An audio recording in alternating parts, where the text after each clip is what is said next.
Reciban nuestro saludo en esta la cuarta actividad orientadora de la asignatura Clínica 1. El tema que corresponde en esta semana está relacionado con la semiología del sistema osteomioarticular.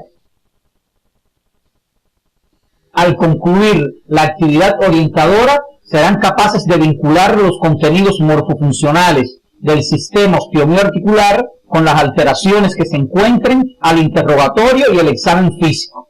Describir la semiotecnia, semiografía, semiogénesis y el semiodiagnóstico de los síntomas y signos más frecuentes del sistema osteomioarticular.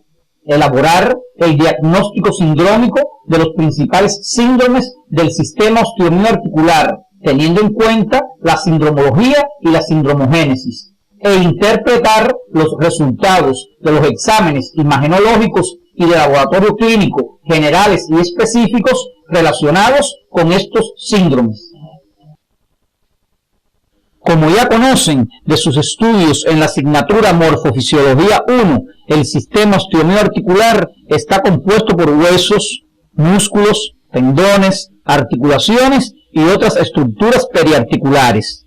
Las funciones principales de este sistema en el organismo son de sostén, de protección, en la producción de movimientos corporales, estabilizar posiciones corporales, la producción de células sanguíneas, la de homeostasis mineral y la generación de calor en el tejido muscular.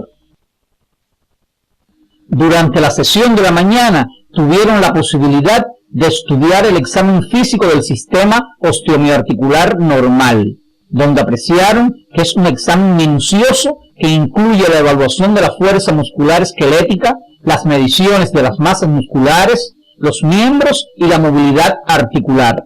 Sin embargo, puede que no esté indicado para todas las personas o puede que no se tolere, debido a la fatiga o al esfuerzo prolongado durante la actividad.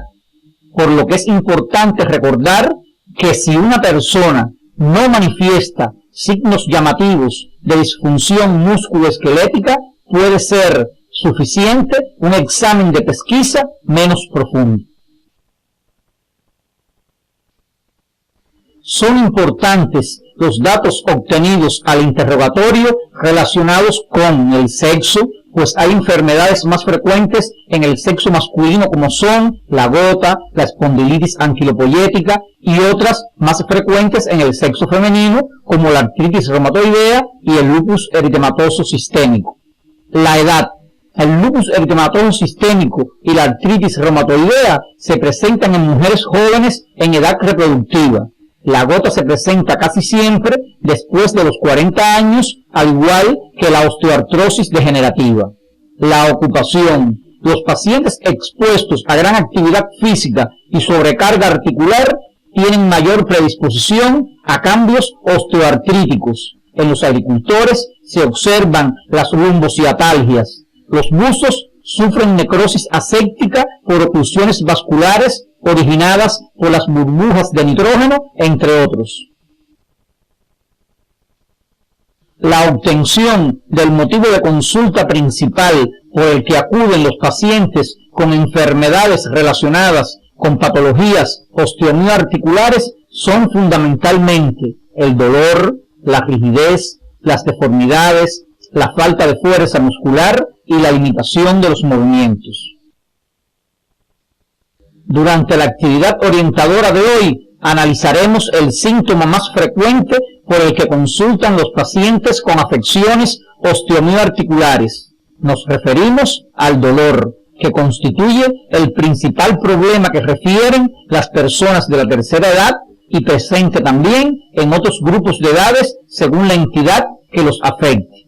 La secuencia de los mecanismos por los que se produce dolor deben revisarlos en el CD de la asignatura Morfofisiología 2.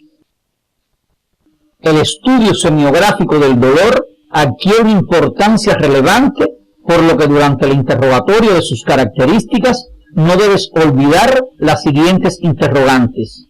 ¿Dónde? Para conocer la localización. ¿Cuándo? Para establecer el horario y su relación con la posición y los movimientos. ¿Cuál es su intensidad? ¿Cuáles son los síntomas acompañantes? cómo se inició para explorar si esta aparición reciente o crónica, su relación con los esfuerzos físicos, los cambios ambientales y los traumatismos. ¿Hacia dónde se irradia? ¿Cuál es la respuesta al tratamiento? ¿Qué es el modo de calmarlo? ¿Y cuál es el grado de capacidad funcional? Si hay limitación o no a los movimientos. Es útil precisar el horario cuando se presenta, pues en el caso del dolor mecánico, como se produce en la artrosis, aumenta en el transcurso del día. En las anquilopoiesis se exacerba en la madrugada y obliga al paciente a levantarse. En la artritis gotosa, el dolor comienza de noche y en la artritis reumatoidea, junto con la rigidez, es predominantemente matinal. La posición nos permite identificar el dolor mecánico, pues este tiene total dependencia de la movilidad articular. Aparece al comienzo de la marcha y desaparece con el reposo. En la patología lumbar baja es frecuente que los pacientes no puedan permanecer sentados. Los movimientos empeoran el dolor tanto inflamatorio como mecánico, pero en el caso del segundo es de corta duración y desaparece luego. Una característica semiográfica del dolor en las alteraciones del sistema osteomioarticular lo constituye el inicio del dolor, o sea, cómo se inició el mismo, su presentación aguda o de instalación rápida en pocas horas, continuo y que imposibilita el sueño y provoca impotencia funcional, es frecuente en los traumatismos, la gota, las artritis sépticas y puede observarse al inicio de la fiebre reumática. Cuando su presentación es subaguda de manera solapada, es frecuente en todas las demás formas de artritis. Otra de las características semiográficas del dolor lo constituye la circunstancia en que se inició este. Los ejemplos más comunes son los siguientes. En las fibromialgias se asocia al estrés y a los cambios climáticos. Las artritis sépticas a los traumatismos y a la drogadicción por vía intravenosa, entre otras. El aplastamiento vertebral y la necrosis ósea vascular con el uso de esteroides. Las artritis reactivas a los cuadros de faringitis o diarreas.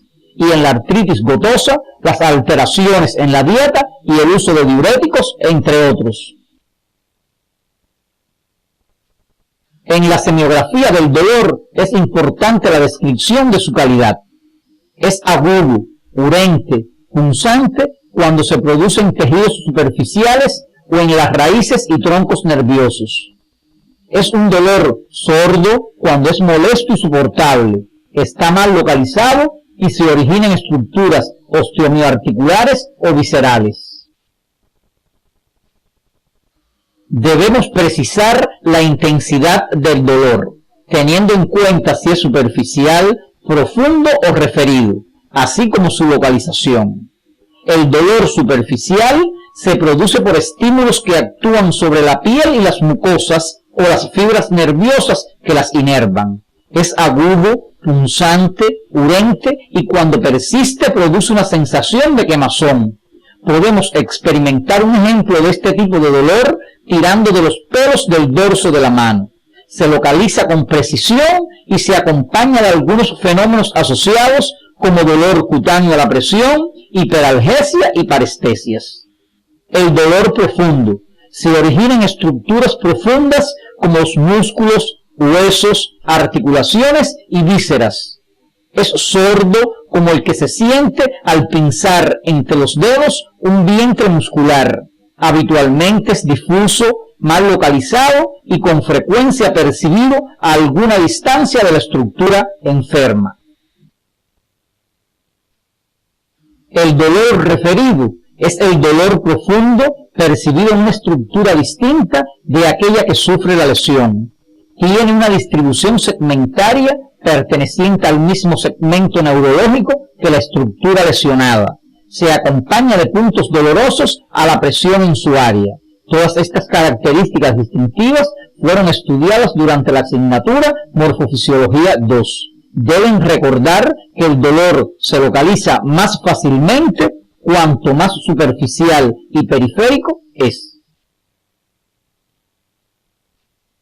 El dolor puede asociarse a diferentes manifestaciones como pueden ser la presencia de sudoración, fiebre, escalofríos y pérdida de peso. Hará pensar en la exclusión de dolor de causa mecánica y sospechar la presencia de procesos inflamatorios, infecciosos o tumorales.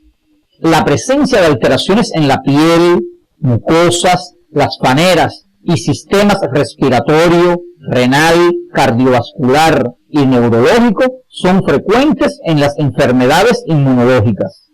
Ejemplos: rash cutáneos, úlceras corneales, lesiones eritematosas de la piel y alopecias, entre otras. El cronopatograma o evolución del dolor es otro de los aspectos semiográficos a investigar e incluye si es autolimitado, referido a un episodio agudo con remisión total como ocurre en la gota, es aditivo, donde persiste el dolor en la primera articulación mientras se afectan otras articulaciones adicionalmente, como se observa en la artritis reumatoidea y en el lupus eritematoso sistémico, entre otras. Es migratorio si cesa en una articulación para aparecer en otra previamente normal, como ocurre en la fiebre reumática, la artritis gonocócica, entre otras. Es recurrente cuando persiste en una misma articulación, como en el reumatismo. Para profundizar en estos aspectos, deben revisar su libro de texto. Otra de las características semiográficas a tener presente en el dolor lo constituye la respuesta al tratamiento. Por ejemplo, la respuesta rápida en la fiebre reumática al tratamiento con aspirina y la excelente respuesta a los esteroides en la polimialgia reumática y a la colchicina en la artritis gotosa. También debemos precisar si el dolor se acompaña de sintomatología inflamatoria local, recordando, como estudiaron en la asignatura de Morfofisiopatología 1, los signos cardinales de este proceso: dolor, enrojecimiento, aumento de la temperatura local, tumefacción e impotencia funcional. Por último, en la exploración del dolor debemos determinar el grado de capacidad funcional, que se clasifica en el grado 1, la capacidad funcional es completa. En el grado 2, el paciente realiza su actividad habitual a pesar de su limitación. Y en el grado 3, el paciente no puede realizar su actividad habitual o solo hace una pequeña parte de ella. Para realizar el semiodiagnóstico de este síntoma tan importante, debes tener en cuenta las características semiográficas descritas anteriormente y de manera fácil identificar las entidades patológicas que lo producen. Por ejemplo, dolor de la artritis reumatoidea tiene presentación matinal, se acompaña de rigidez e impotencia funcional y afecta múltiples articulaciones. El dolor en la artritis gotosa es de presentación nocturna y de localización casi siempre unilateral. Afecta principalmente la articulación del primer dedo del pie. Otros ejemplos se pueden revisar en su libro de texto. Una vez que hemos interrogado al paciente para precisar sus principales síntomas, es necesario efectuar el examen físico, iniciando por el examen físico general, a través del cual podemos descubrir alteraciones en el aspecto constitucional. Por ejemplo, la gota se asocia a pacientes obesos y la artritis reumatoide se asocia a pacientes longilíneos. Otra de las alteraciones sería en la actitud, como se observa en la miastenia gravis, que deben revisar en su libro de texto. Las alteraciones de la marcha. Una de las alteraciones más características de las artropatías es no poder apoyar completamente el pie durante la marcha, lo que se conoce como cojera. Las diferentes marchas que se pueden observar durante estas afecciones debe revisarla en su libro de texto. La secuencia para efectuar el examen del sistema osteobioarticular es la que han estudiado hasta el momento: la inspección, la palpación y la percusión. En el caso de la palpación, se incorporan las mediciones tanto de los músculos como de las líneas axiales de los miembros superiores e inferiores. La sistemática para la realización del examen físico en este sistema fue abordada en la mañana de hoy. En esta actividad nos dedicaremos a las principales alteraciones que se pueden detectar, como son: en el caso de los huesos, deformidades óseas, aumento de volumen, acortamiento, alargamiento, movimientos anormales y crepitación, lo que debe ser revisado también en su libro de texto. Durante el examen físico de los músculos se pueden detectar las siguientes alteraciones: aumento de volumen, atrofia muscular y dolor provocado, todo lo cual debe ser revisado en su libro de texto. Además, que la profundización de este contenido se efectuará cuando se estudie el examen físico del tono y trofismo muscular en el sistema nervioso. Durante la exploración de las articulaciones se pueden detectar alteraciones semiográficas, como son: aumento de la temperatura, cambios del color de la piel que las recubre, aumento de volumen a este nivel, dolor difuso, localizado o irradiado, limitación de los movimientos, deformidad, crepitación, trastornos musculares y nódulos subcutáneos. Estos aspectos deben ser revisados en tu libro de texto.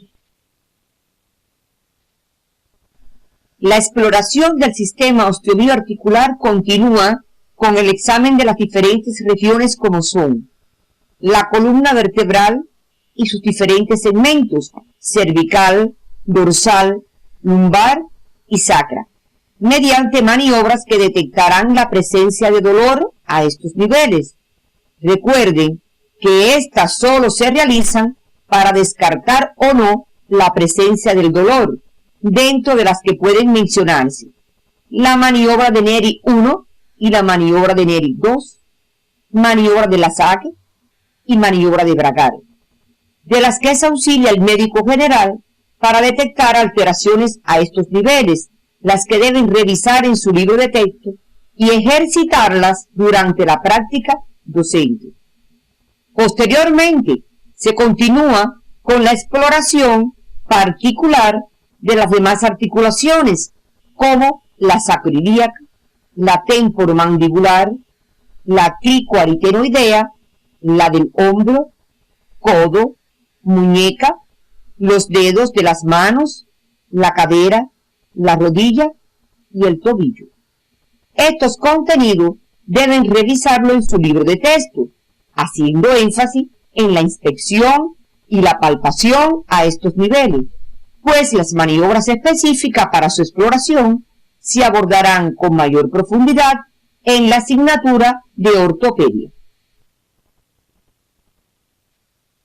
El examen físico del sistema osteomioarticular concluye con la exploración del pie, que es importante debido a los múltiples trastornos que producen las malformaciones de estos, por ejemplo, el pie plano, alus valgus, el pie barbequino, entre otros.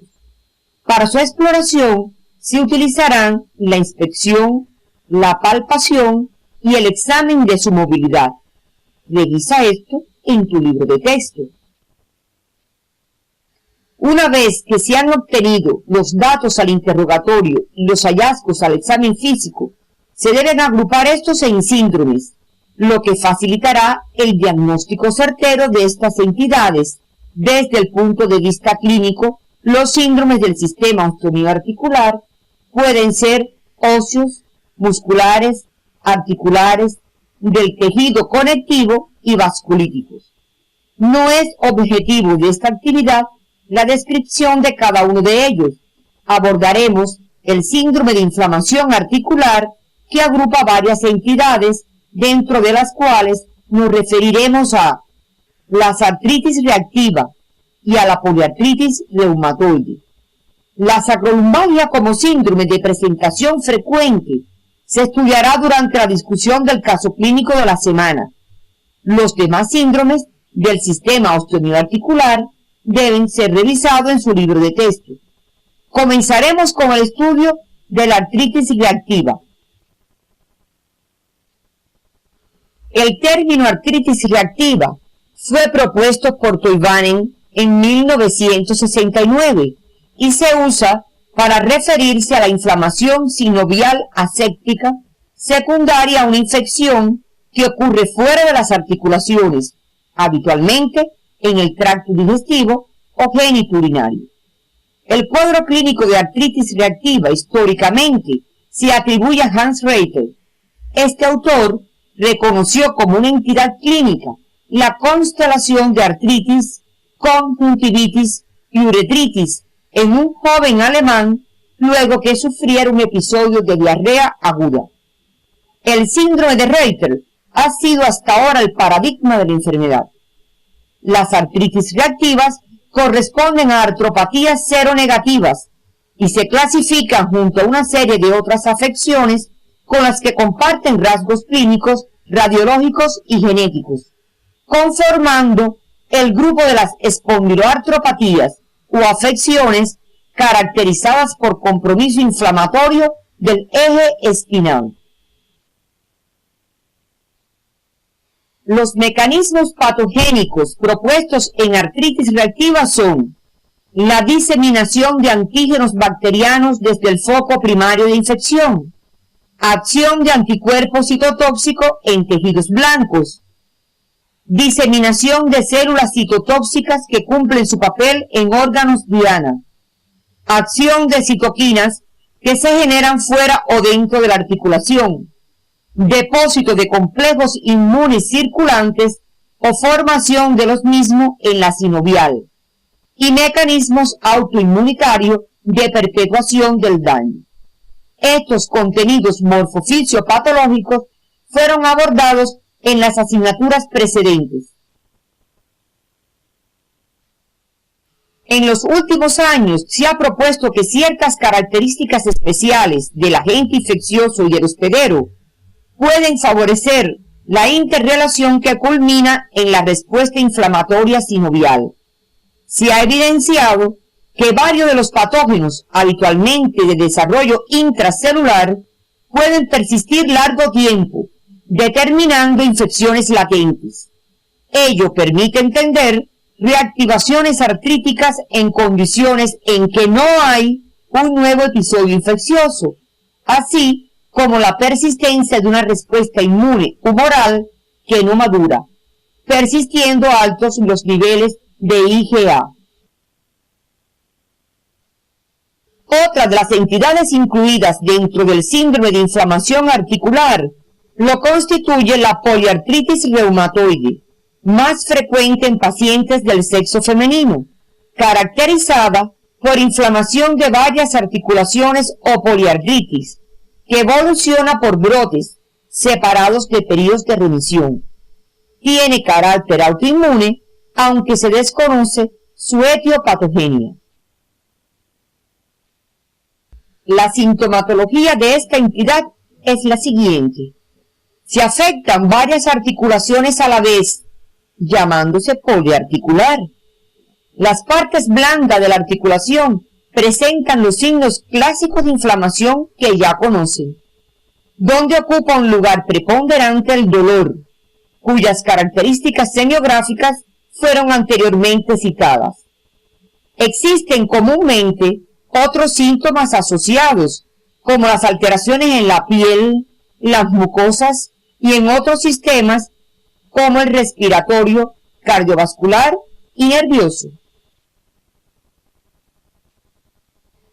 Para determinar las causas de inflamación articular, se requiere no solo valorar los síntomas locales, sino también las manifestaciones generales. En el caso de la poliartritis reumatoide, como ya se explicó anteriormente, la afectación es poliarticular y afecta generalmente las pequeñas articulaciones de los miembros en forma simétrica. Se afectan también grandes articulaciones. Puede producir destrucciones cartilaginosas y óseas. Se puede observar retracciones o, por el contrario, relajamiento de los ligamentos.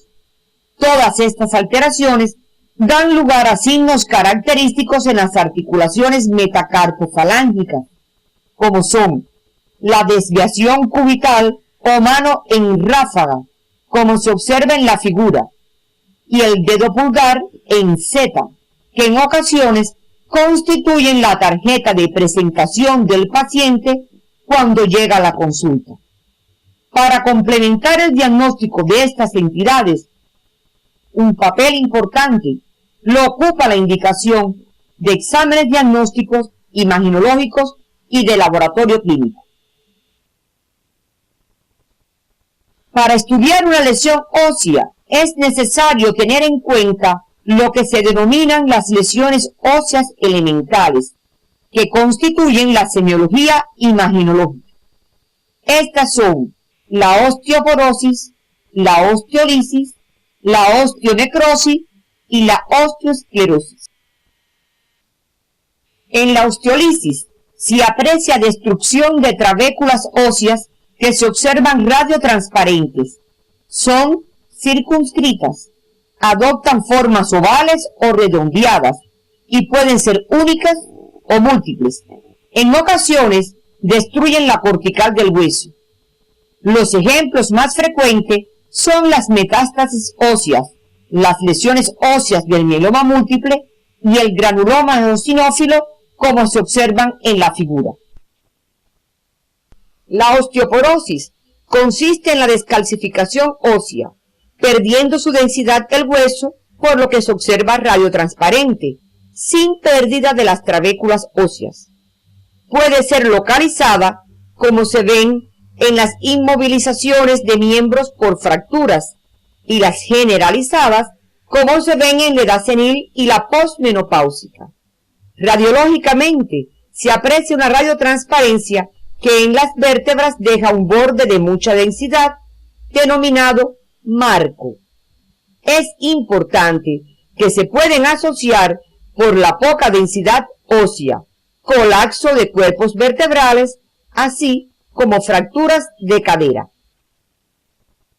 La osteonecrosis consiste en la destrucción de trabéculas óseas, generalmente por un aporte sanguíneo deficiente, como ocurre en la enfermedad de Peters de la cadera, que es una patología infantil. Se aprecia una ausencia del tejido óseo de bordes irregulares que generalmente se localizan en el borde articular óseo.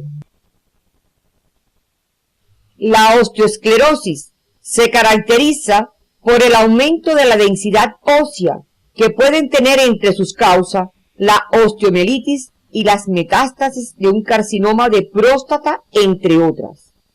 Es importante en el estudio de las lesiones óseas la indicación de una radiografía de la zona afectada. Cuando la lesión se sospeche que sea múltiple, se indica el sorbet óseo. Además, podemos auxiliarnos en ocasiones de la tomografía axial computarizada y la resonancia magnética para precisar el tipo de lesión y su naturaleza. Las lesiones degenerativas óseas comprenden los denominados cambios artrósicos, que se caracterizan por deformidad ósea, presencia de excrescencias óseas en forma de picos, nombradas osteofitos marginales, y estrechamiento articular, lo cual es causa frecuente de dolor, por ejemplo, sacrolumbalgia, que se profundizará durante la práctica docente. Las fracturas óseas pueden ser traumáticas o patológicas. Las primeras rompen la estructura ósea tomando las dos corticales o una sola. Las patológicas deben tener una lesión ósea elemental de base, como se ven en las fracturas de cuerpos vertebrales por osteoporosis. Por su frecuencia en la práctica médica, y como parte del programa de estudio serán profundizadas en la asignatura ortopedia. Las lesiones óseas inflamatorias se localizan generalmente en las articulaciones y se denominan artritis. Los signos radiológicos de las artritis son estrechamiento articular, deformidad articular, luxación y subluxación, encopamiento articular, erosión articular, imágenes en flechas, lesiones osteolíticas y aumento de volumen de partes blandas. Como ejemplo, mostramos a la artritis reumatoide. En esta enfermedad es importante estudiar ambas manos, donde se aprecian lesiones articulares bilaterales. La indicación radiológica del subbellóseo permite identificar lesiones bilaterales en otras articulaciones. Aprecia las alteraciones señalizadas en esta radiografía. Luxación de la articulación interfalángica del primer dedo, imagen de encopamiento, erosión, disminución del espacio interarticular. Debes visitar la galería de imágenes para revisar estos signos. Los estudios analíticos que se indican en un paciente con síndrome de inflamación articular orientan al médico acerca de la causa que genera el mismo, si son infecciosas, reactivas o autoinmunes. En todos los tipos de artritis se indican estudios analíticos generales, tales como hemograma y velocidad de sedimentación globular. El hemograma revelará la presencia de leucocitosis marcada o moderada en caso de las artritis infecciosas, cuya especie leucocitaria que predomine estará en relación con el agente causal. Si es bacteriana o micótica, existirá neutrofilia. Si es viral, linfocitosis. La velocidad de sedimentación globular se acelera en todos los tipos de artritis debido a los componentes de la inflamación que circulan durante el proceso patológico. Los analíticos específicos que exploran este síndrome son los siguientes: el análisis citoquímico del líquido sinovial obtenido por punción articular y constituye una evidencia fundamental para el diagnóstico etiológico de las artritis con derrame, así como el cultivo bacteriológico y micológico del mismo, con el propósito de identificar el agente causal para el caso de las artritis infecciosas. La punción articular es un proceder invasivo que debe realizarse en condiciones apropiadas por un personal adiestrado y con indicaciones específicas por parte del médico. Los resultados de sus parámetros evidencian si este es un exudado o un trasudado. En las artritis sépticas, el derrame articular es un exudado. Puede caracterizarse por tener aspecto turbio de color verde amarillento en el caso de las bacterianas, con incremento de las proteínas y de células como leucocitos polimorfonucleares neutrófilos. Profundiza este contenido en el software de Clínica 1. Otras evidencias analíticas específicas de este síndrome son el calcio sérico elevado o hipercalcemia. Es sugestivo de la destrucción ósea u osteolisis, que ocurre tanto en las neoplasias como en las metástasis óseas. Puede acompañarse de calcio urinario aumentado. El título de antistreptolicina O por encima de 250 unidades TOC significa que el paciente ha tenido contacto con el estreptococo beta hemolítico del grupo A, lo que constituye uno de los signos de la fiebre reumática si el paciente sufre de artritis.